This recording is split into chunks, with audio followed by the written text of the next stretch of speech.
পাবনায় দাদি ও নাতনি হত্যার বিচার দাবিতে সড়ক অবরোধ করে বিক্ষোভ করছেন শিক্ষার্থী ও স্থানীয়রা।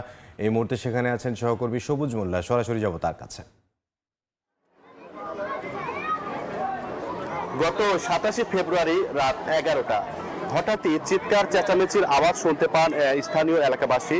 অর্থাৎ বলছিলাম পাবনার ঈশ্বরদী উপজেলার দাসুরিয়া ইউনিয়নের কালিকাপুর পার হয়ে যে ভবানীপুর গ্রামটি রয়েছে, ভবানীপুর উত্তরপাড়া, দাদি এবং নাতনি যে জোড়া হত্যাকাণ্ডের ঘটনাটি ঘটেছে সেই বিষয়টি 27 তারিখ যে ঘটনাটি ঘটে এখন থেকে প্রায় 3 মাস 20 দিন পার হয়ে গেলেও এখন পর্যন্ত দৃশ্যমান আইন শৃঙ্খলা পরিস্থিতি বা প্রশাসনিক কার্যক্রম বা আদালতের কোনো প্রকারের রায় বা কোনো প্রকারের কোনো খবর স্থানীয়দের মাঝে এখনো পাওয়া যায়নি। অর্থাৎ বলতেই পারি যে প্রায় 4 মাস হতে চলেছে যে দাদি এবং নাতনি ধর্ষণ, নাতনিকে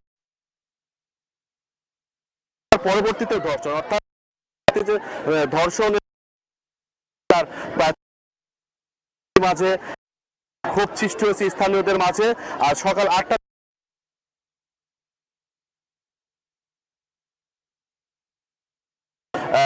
অন্তত 5 থেকে 10টি গ্রামের প্রায় 1000 মানুষ এখানে বিক্ষোভ এবং মানববন্ধন করছেন।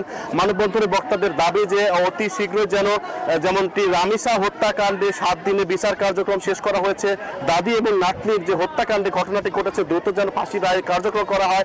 এদিকে যে বিক্ষোভ কার্যক্রম করা হচ্ছে কালিকাপুর এলাকাতে, দুই পাশে কিন্তু আসলে সড়ক অবরোধ করে রাখা হয়েছে। সড়ক অবরোধ করে রাখা দুই পাশে অন্তত 1 কিলোমিটার করে প্রায় 2 কিলোমিটার রাস্তা অবরোধ করে রাখা হয়েছে।